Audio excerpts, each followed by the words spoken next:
What's good, my fellow Latex Warriors? Coming back at you with another 7 Deadly Sins Grand Cross video, and today I'm going to be answering the question that a lot of people might be having right now: should you summon on the new Valenti Eastin banner?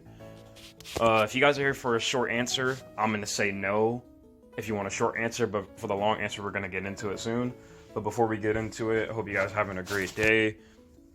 Make sure to like, comment, subscribe, and without further ado, let's go ahead and get into it. So, first things first, we're gonna break down her banner, and I'm gonna tell you guys if the units are worth in here. Based off a quick glance, this pool of units is complete garbage. Like, it's not really worth it. But we'll go down the line. So, I got the wiki up on my phone, so we're gonna go look at the characters on there. We can look at all these characters on the wiki, to be honest, so we can break them down. But, nah, I don't really need to break them all down, because I know a majority of them, and I know if they're good or not, so... But the Valenti and Eastin I'll show, so let's go on the wiki real quick. So we got Valenti, that's her first skill right there. Chain Reaction, Inflict is 3 times crit chance. Then you got her Focus Rocket Punch, which is her card right there. Inflicts damage equal to 160% of attack on one enemy. Nullify all skill effects, including ultimate, which is useless, for example. So it's a really good card. And then her ult, Event Horizon, increases damage dealt by 50% and decreases damage taken by 50% for 3 turns, and inflicts damage equal to 350% of attack on all enemies. That's a mistranslation, because it says all enemy. And then passive, Inventor of the Era, increases the hero's pierce rate and critical damage by the value equal to 50% of the hero's crit resistance applies when entering battle. So overall, she's actually a pretty good unit. And of course, I know some people, like, you know, might be like, oh, she's not as good because she doesn't increase all allies, but she's still pretty good. I would say her alone, she's pretty good.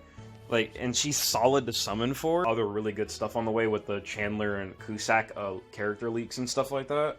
So we might have another festival coming up, or like a similar situation to Tarmiel and Sariel, where we have like a really good banner that comes out, and it's gonna have amazing value. So that's why I'm not gonna summon on this personally. And I know if you want to summon, go ahead. I'm not judging you if you summon, but value-wise and stuff, for me, this banner is just not good, and I'm gonna break down why it's not good for me. Because I'm gonna tell you, yeah, like, I'll tell you right now, Shin on there is 6/6 for me, and I have, like, everyone on there, except for, like, I don't have Blue Eastin or, like, Red Lilia Camilla. They would be nice to get, but the value's just not there. But Valenti's pretty good. Now we're gonna go to, the Eastin. So for the Eastin, Water Cannon inflicts damage equal to 120% of attack on one enemy. It's basically Green Merlin's card. And then you got Bubble Shower, which is her card, or her. It's similar to the New Year's Elizabeth. Removes debuffs from all allies, and then rank 2, she removes debuffs from all allies, increases defense-related stats by 50% for 3 turns. Then on rank 3, she removes debuffs from all allies, grants immunity debuff, and increases defense-related stats by 80% for 3 turns. It doesn't sound too bad. And then Triste Fin inflicts spike damage equal to 350% of attack on all enemies, which basically it's increased crit damage. And then passive Song of the Sea decreases damage dealt that allies take from single target attacks by 6% for each the 7 catastrophes heroes on the team, including sub-slot hero. So overall, she doesn't seem that bad, but the problem about her is, like, her passive, it's not all attacks, it's only single target. So she still gets bodied by AoE units. If it was all attacks, like, she'd be really good. She'd be a lot better. Her ult just really isn't that good, I would say. Her defense card seems really good, but she's more of like a backline unit, based off of what we've seen as well from like the showcases. She's way more of a backline unit. She's not really meant to be on the front lines, I would say. She's mainly just there for her passive. And plus, the OC team right now just really doesn't have enough firepower. So the team's just really not that good. It could be a lot better, but it's not as good as it could be because they don't have what they need. But now let's go back into the game. Blue Mono, no. She's not even worth it. Like, she's good for collection. She was built for Final Boss Escanor, but in all honesty, she's not even that good. Like, she's really not. Evil Lilia,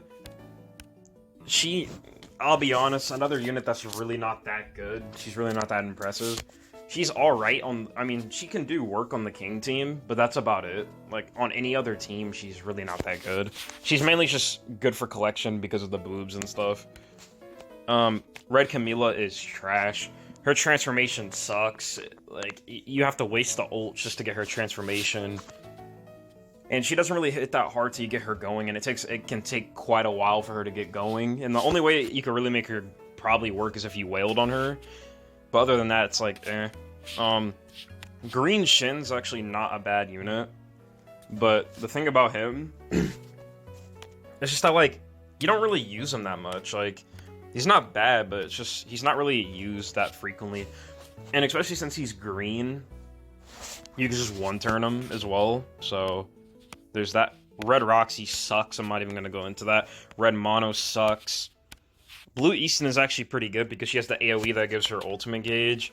She's got the attack-related stats buff. The ult on her is actually not that bad. And then her passive is really good too. She's a pretty good unit.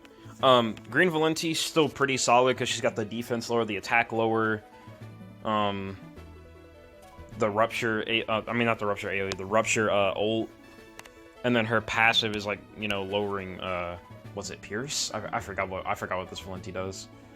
It's something like that. She's a counter for Pierce.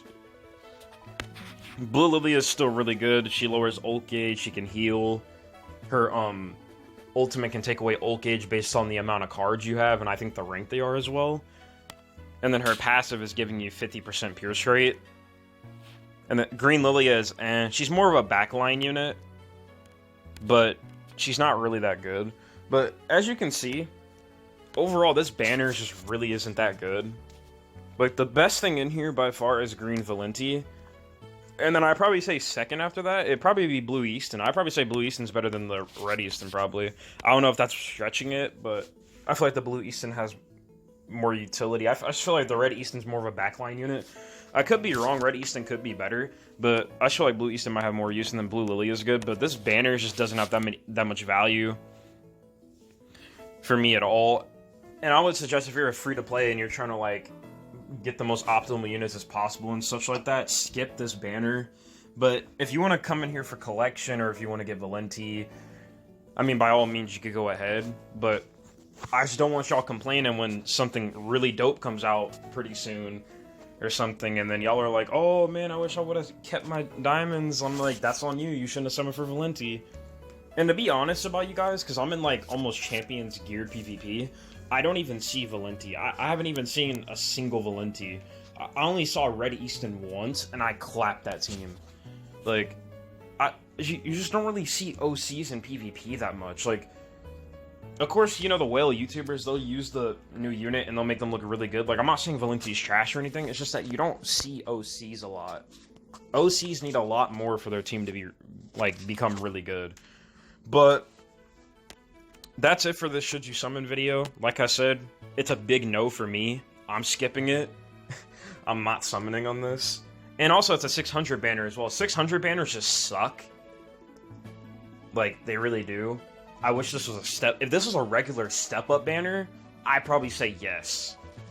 But it's not, so it's a big no for me. Because regular step-up banners, like, it's only like 200 and, like, what, 40-something diamonds to get the unit guaranteed or something like that? It's such a better deal. But that's it for the Should You Summon video. My bad, I said that the first time. But yeah, that's it for this video. I hope you guys enjoyed. Hopefully you got your answer out of this. And if you still need more, like, clarity on Should You Summon or not, or you want to talk to me about it or anything else, you know, just let me know. Got my Discord in the description, like always, or wherever you want to contact me. And make sure not to pull off if you're tired, otherwise the outfit might fight. This is Latex God signing out.